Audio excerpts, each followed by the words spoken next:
Hi there, Teresa here from Skills U.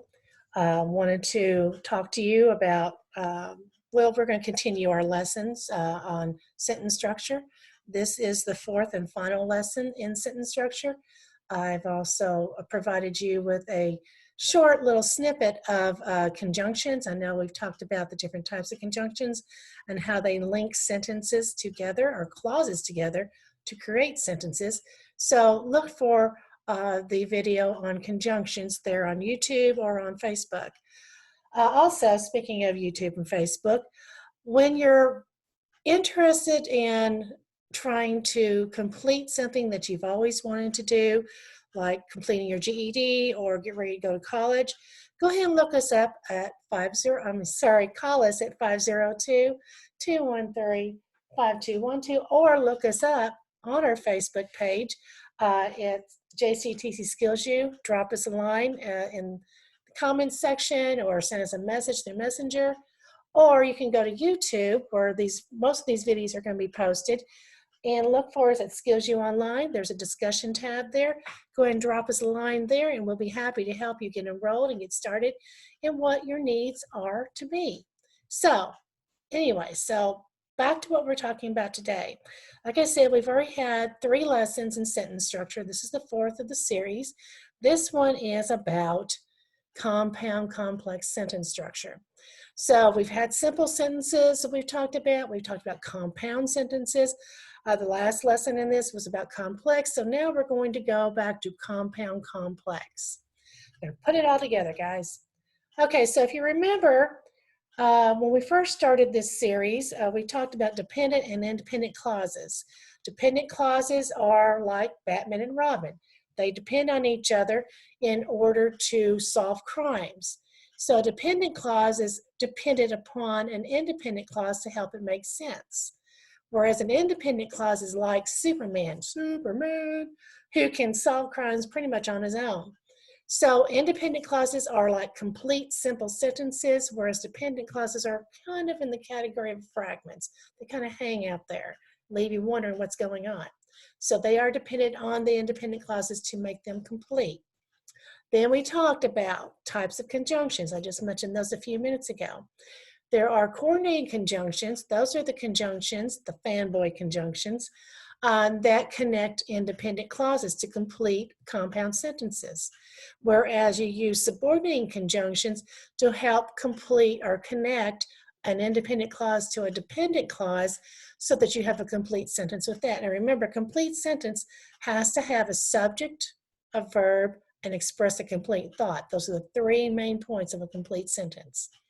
Okay, so today, like I said, we're talking about compound complex. So here we're going to find both types of conjunctions being used to combine independent and dependent clauses, and those groups combined with other groups of independent and dependent clauses to form this type of sentence. Okay, so first let's take our marker and let's go through here and let's look for those conjunctions. That's what we've been doing in the past, so let's continue doing that. Okay, so let's read the sentence first. John left school early because he felt sick, but his mother went back because he had forgotten his Latin book. Poor John, he just seems to be sick all the time, it seems like anymore. Okay, so let's look through here, and we're going to look for conjunctions, and we're going to circle them. So John left school early because, that is a subordinate conjunction. He felt sick, but, fanboys, that's one of our coordinating conjunctions. But his mother went back because, oh, there's another one, a subordinating conjunction. He had forgotten his Latin book. So there we go. All right, so let's take a look at this. Let's divide this up. We know that the word but is a coordinating conjunction, so it's going to be combining or connecting 2 clauses or 2 phrases, well, 2 clauses, to make one complete sentence. Okay, so, but they have to be independent. So let's take a look at this. Let's look at this first part. We're going to rewrite just the first part. So let's look at John left school early because, whoops,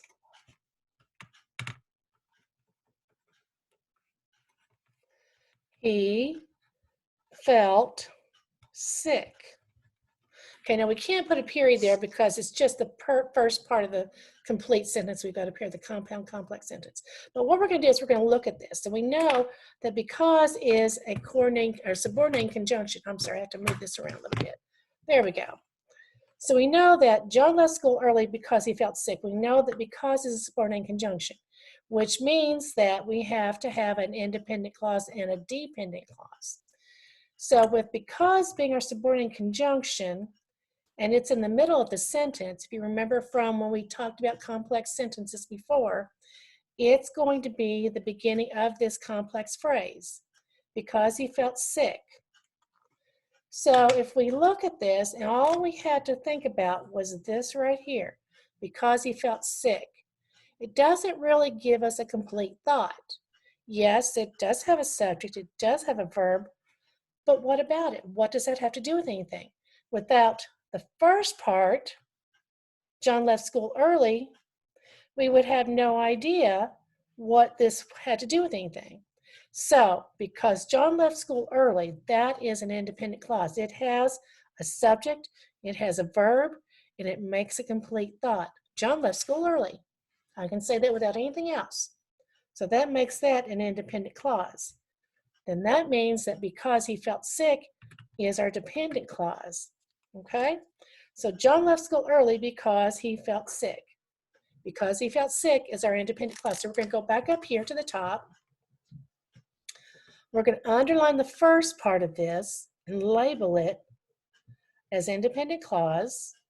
And then we're going to start with because, which is the beginning of the dependent clause, and label that DC for dependent clause. Okay?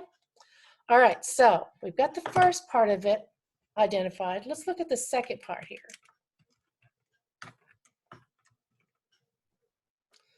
All right, so, but his mother went back because he had forgotten his Latin book, okay?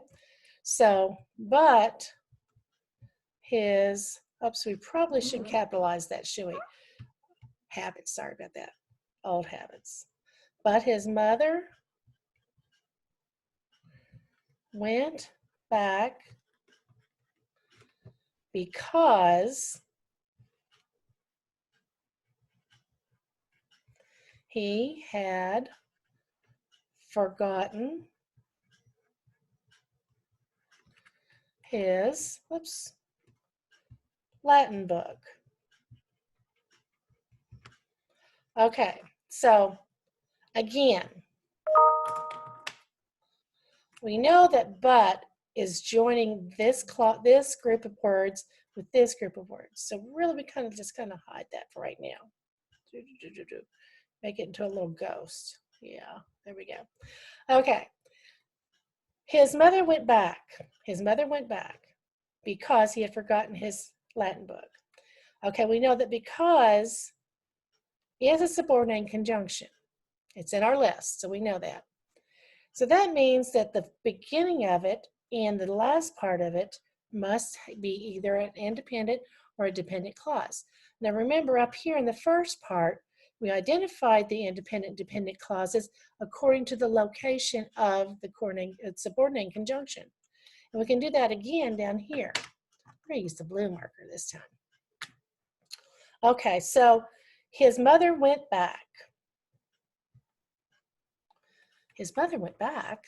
Why did she go back? Well, because he had forgotten his Latin book.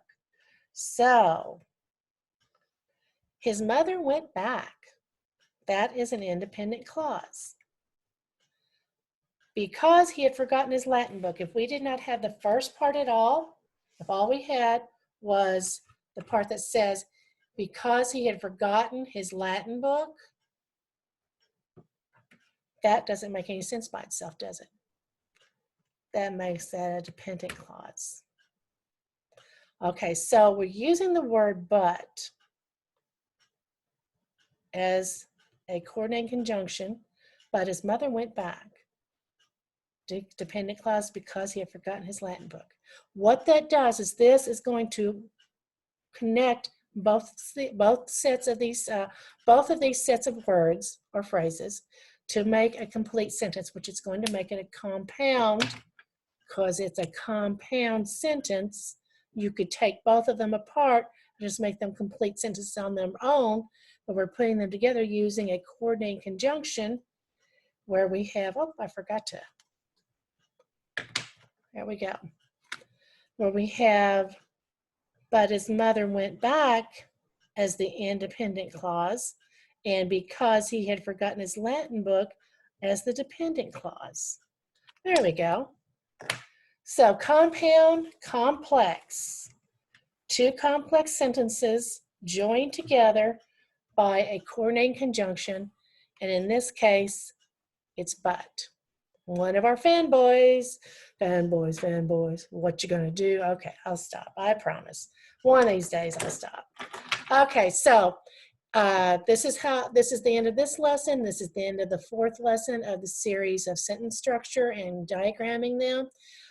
We don't have a whole lot of room to go into the details like what the subject is, what the direct object is, and all of that, but this does help you understand what a compound complex sentence is, how it's put together, and what conjunctions we use to put it together with.